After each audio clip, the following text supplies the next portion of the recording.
Well, the weather's been hot, but the stories on the tennis court have been even hotter on day 5 at Roland Garros as Jannik Sinner, the world number 1, goes crashing out of the tournament in 5 sets. And we had 7 5-set matches across the men's side. And on the women's, Coco Gauff looking great, Sabalenka also doing well, and Mboko, she finds a way to win and powers through in 3.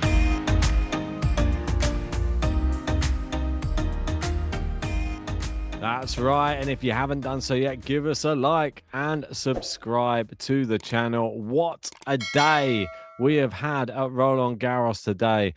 Thoroughly entertaining. I mean, this tournament we thought coming in, was it going to live up to the hype? Was it going to even perform or outperform last year? No Carlos Alcaraz in the tournament. Everybody thinking, Sinner's a shoo-in. He's the one who's just going to go on and win this easily. He's just won 5 Masters in a row in 2026. Well, maybe that was at his own detriment, because earlier on today, one of the craziest results I think we've ever seen, Jannik Sinner ended up going out of the tournament. We did a post-match reaction. Go check that out for the full thoughts. Obviously, we were just reacting at the time. It had just finished. We only had the match to go off. And since then, obviously, Jannik Sinner has done a press conference. He's saying he just wasn't feeling well, saying that he was just had that feeling that you just couldn't shake off from the morning. Said that it could be an accumulation of a lack of recovery. I mean, he's played a lot of tennis over the last few months, and maybe that was why he wasn't feeling his best. Granted, I think he has played a lot of tennis, but I thought that there's nothing that could stop him if he really wanted to win something. That's what I thought coming in. If Jannik Sinner has it in his head that he wants to win a tournament he's never won before, nothing can stop him. But I do think the heat can stop him, and that's the problem, unfortunately, for him. We got Gil Gross came in here saying after Sinner's comments in the press, there's going to be some debate about the cause for the physical collapse. Number 1, day of illness. 2, cumulative fatigue. Number 3, the heat, and he just didn't want to say it publicly. Players do this regularly. We'll never know. I don't think it changes much. I don't either. But unless we get the exact same conditions and he's able to play 5 sets comfortably, that's about the only way that we would know it was maybe one of the other 2. But he's played a lot of tennis. Body is probably fatigued a little bit, and maybe it is just all of the above. We know he doesn't like the hot weather. We know that he's had physical issues before. We've seen him sitting on a court shaking before and still coming through to win matches as well. But this was just different. It was like a complete physical collapse, like Gil says. And well done to Juan Manuel Cerundolo. He just played his tennis and got through the match in style. 2 sets, 5-1 down. Kept his nerve, didn't think about what was going to happen, the result. Sinner tried in bursts to come back in, but it just wasn't possible. Cerundolo said, I got lucky today. Obviously, I gave it my all, tried to play my best tennis, but I'm not going to puff myself up and say just anything, because the truth was I wasn't able to get more than 3 games off him per set. I told him I felt sorry for him for his injury. Hope he recovers. That, without a doubt, I got lucky, and he's really gracious, a true gentleman, a great person, and the truth is I always wish him the best because he's a phenomenon, as I say. And he came over and greeted me, congratulated me, and wished me luck. So Jannik Sinner full of class, but it does open up the whole top half of the draw right now. It's a bit crazy. It looked like it was a 1-horse race really at the top. And now the number of players left in the men draw who have won a title bigger than an ATP 500 in the top half, 0. In the bottom half, 7. And I think we've only got Berrettini, who's been to a Grand Slam final at the top. I mean, it's quite wild. Let's go to who he's going to be playing next first, and then we can take a look at who is remaining, because Cerundolo going through in 5, even though it was a fairly relaxed last few sets, he's coming up against somebody who had to also come back, and it is JG's wild card. Of course it is. It is Landaluce, and he is through, and he's having a fantastic year, isn't he? I mean, Vic Capriva dominated the first 2 sets, almost a bit Sinner-esque, this one, isn't it? But fair play. When I saw the first 2 sets, I just thought, well, he's clearly not as good as Capriva. But the fight is phenomenal. This is the one thing I've said. He just doesn't give up. That's what you need in Grand Slam tennis, and that's what we're seeing from Martin Landaluce. He's exciting. I'm a bit annoyed that he's not my wild card and he's JG's, but maybe my one will do all right at Wimbledon. We'll wait and see. So many players today just shocking the world and announcing themselves on the stage. I thought that this was a fantastic performance. I didn't get to watch much of the match. I was just keeping one eye on it. But the matches that I did watch, they were on at the same time. Obviously, we had Sinner. He was playing at the same time as the young French player. I mean, it's sort of been overshadowed a little bit. The achievement for what Kouame has done today. He was 2 sets to love up. It looked like he was cruising, and then it looked like it was going to fall apart. He lost the next 2 sets. He was down 5-3 in the 5th. But like he says here, he said, I watched the final where Alcaraz saved 3 match points. And he said he never stopped believing. And today, when I was down 5-3 in the 5th set, I never stopped believing. And that's thanks to you. So young players on tour like Carlos Alcaraz inspiring Moise Kouame, who at 17 years old is breath of fresh air for French tennis for sure, and for the rest of the tour. How crazy is it as well? He's earned $200,000, but he can't have the money. Due to French law, apparently you're not allowed to receive the prize money before turning 18. So he's got to wait until next March to get his hands on anything he wins from this tournament, which is wild, but good. Put it in a good ISA or put it in a good savings account, get some good interest on that. Don't let someone go gamble it for you. But he's just done so well. I mean, this match, I mean, it had everything. This Vallejo kid as well, so good. I mean, I think we said it earlier. I think any of these players would have beaten Yannick Sinner today, just because they're just gritty, can play in the hottest conditions. But what Kouame did in this match, I was blown away by his resilience. I thought he was just going to fade away. That's what it looked like in that 5th set. Just looked like didn't have anything left in the tank. Just as soon as he got broken there at 3-2, he was down 5-2. Then it was 5-3. Somehow just got the break. And then we had a really he even had a break point at 5-all, but a really long deuce. I remember it was back and forth. And I think they went to deuce about 6 times on the Vallejo serve. And then Kouame just held to love after that. And just wild. Then it went 6-1 up in the super tie break. Then went 7-6 down. This is how much of a roller coaster this match was. 6-1 up in the tie break. 7, then lost the next 6 points on the bounce. 7-6 down. Pulled it back to 8-7. Then was 8-all. Finally got the match point at 9-8 and then sealed it at 10-8. Well done to you. An absolutely phenomenal performance from the young French player.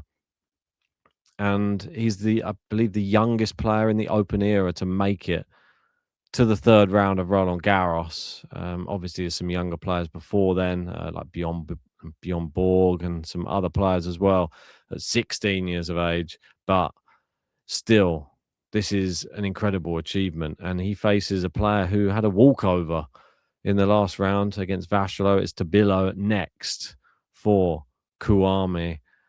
And where else do we go? I mean, is it a big shock? Is it not a big shock? It's a big seed out. It is Ben Shelton out of the tournament. Straight sets lost as well. The Belgian Collignon, who was in floods of tears after his win as well. It means so much to him. I mean, he's doing great things for Belgian tennis as well. Him and Zizou Bergs. Great to have two really good Belgian players out there. They look great in the Davis Cup as well. He's up against Arnaldi next. This performance was brilliant against Ben Shelton. To beat him in straight sets, really impressive. But like Jose Morgado says here, he won Munich and then just had a pretty terrible clay season after that. Collignon is clay through and through, though. I mean, he's getting better on other surfaces, but I think clay is his bread and butter. And you can really see how good he is. He's facing Arnaldi next, who knocked out Tsitsipas.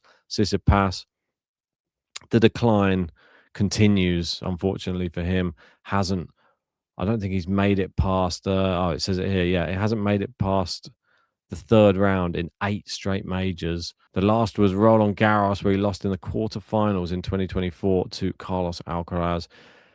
Big, huge decline, says Vance there.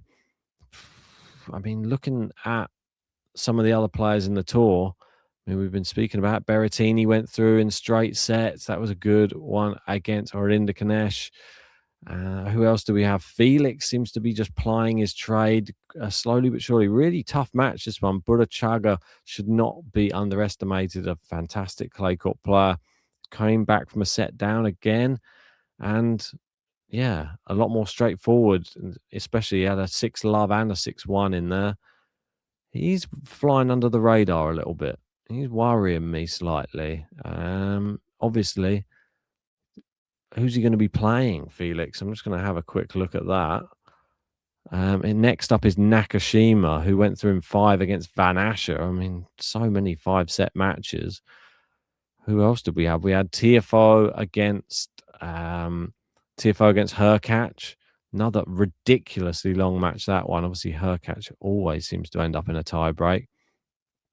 And who else do we have here? Lerner Tien as well. I didn't get a chance to watch this one, but just so happy to see him come back from 2 sets to 1 down. He is through also to the third round. And look at this. I mean, makes crazy reading. This is a list of names. Juan Manuel Cerundolo, Landaluce. We got Berrettini, Comasana, Tiafoe, Faria, Arnaldi, Collignon, Oja Aliassime, Nakashima, Kouame, Tabilo, Caboli, Tien, Francisco Cerundolo, Svaja. One of those will be in the final. I mean, tell me in the comments, who do you think? Take your pick out of all of those players. Who would you have your money on? I mean, looking at this right now, if you had to just pick one player who is super solid on clay, Francisco Cerundolo potentially, but then there's so many unknowns with all these young players. I mean, Lerner Tien keeps on grinding out wins. Caboli on his day can be fantastic. Or could it be just one of these newbies? Could Landaluce? I mean, he's been to a quarterfinals of Masters. I don't know. Berrettini's been to a slam final four. Or is it just going to be Felix? I think he's the top seed. Yeah, he's the number 4 seed of the tournament. Is he going to be the one that leads the way at the top of the draw? It's so hard. It's really interesting, though. And there's a good graphic for the tournament as well. Here we go. And this is actually who's left. So you see here, the round 3, this pretty much makes it into 32 players remaining. Quite crazy to look at it like this, isn't it?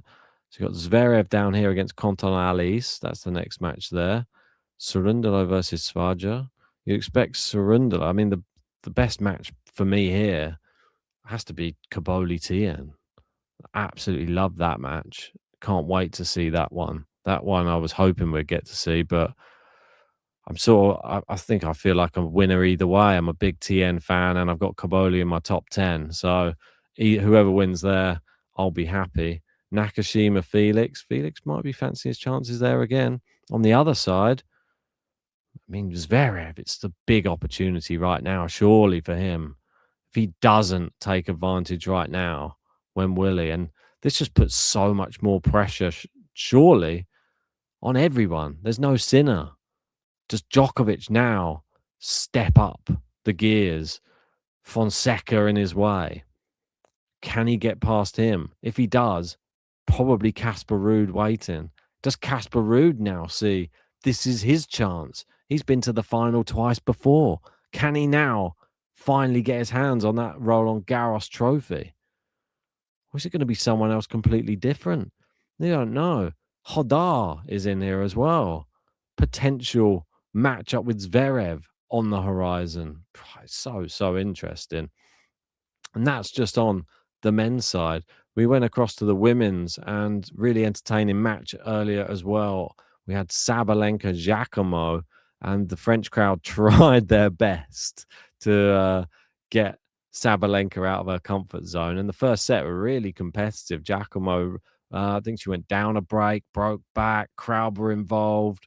But yeah, ultimately you got to the business end. Sabalenka did what she does best, and then the second set wasn't that close. 29 wins out of her last 32 matches. Incredible consistency. Yep. And looking very, very dangerous as well. That's the one thing. And on a collision course, potentially for a semi-final matchup against Coco Gauff, I would have thought. Gauff looks good today. I think her opponent misfired a little bit. Sharif was good to a point, but not really on the same sort of level. Too many unforced errors. You really have to keep the ball in play for longer against Coco Gauff to trouble her, and she didn't. And she's the reigning champion. She's moving through the draw right now as Coco Gauff. Will we get that matchup? I mean, it's highly possible that we get Sabalenka Gauff in that semi-final, but don't forget there are other players who could be a potential banana skin in there. We have Jovic versus Osaka. How about that for a round 3 match? Winner of that potentially plays Sabalenka. Mboko. Well, Mboko did so well today. Showed her resolve again. Young, 19. Lost the first set. Siniakova, seasoned, veteran. But then turned it around. Came back into a third round for a second straight year, matching her best result here. Yeah, big things are really coming. And Mboko, that one I was worried. When I saw the first set score, I just thought, this isn't looking good for her. But to turn that around shows resolve. She faces Madison Keys next. Winner of that can face Dinah Schneider or Oilinkova, who's still winning, going through. Potapova beat Balta, so another Brit out, and Potapova will face Gauff next. Player in quite good form. This Schwalinska seems to just keep winning in straight sets. I mean, Tatiana Maria and now Elise Mertens faces Sakari next. Will she win another one? Seems like the Polish power are doing well in this tournament. We've got Lynette versus Iga, so we're guaranteed another pole to go through on the women's side as well. Svitolina Korpatch. But yeah, some exciting matchups coming up. I'll give you a rundown of who to expect tomorrow or today. I mean, we're at 1 a.m. at the moment. So we've got Borges versus Rublev. Rublev, hot favorite there. Tarante versus Carreño Busta. We've got Mickelson Hodar. Really like this matchup. But Hodar, really heavy favorite there. I mean, very generous. Dimonor Mensik. How will Mensik be? Will he be recovered? The big one. Djokovic Fonseca, 2:30. They'll be hoping, or Djokovic will be hoping. I'm sure that he'll be hoping that the heat is dissipating come the late afternoon, and hopefully the match goes on a little bit later than 2:30. We've got Zverev on last. We got Casper Ruud, Tommy Paul. On the women's, Kostyuk back in action. Iga Linette. We've got Mukova in action as well. We've got Andreeva back in action. And finishing off the day on the women's with Stearns versus Bencic. So that's just a quick wrap up of all of the stuff that happened on day 5. Let me know your favorite match in that comment section below. Let me know your thoughts about Jannik Sinner as well. And who are you picking from that top section? Who makes the final on the other side? It seems like it could be anybody's. I mean, the tournament's just hotting up now, and the temperatures are just about to cool down. So, if you haven't done so yet, give us a like, subscribe. See you tomorrow for more Roland Garros action.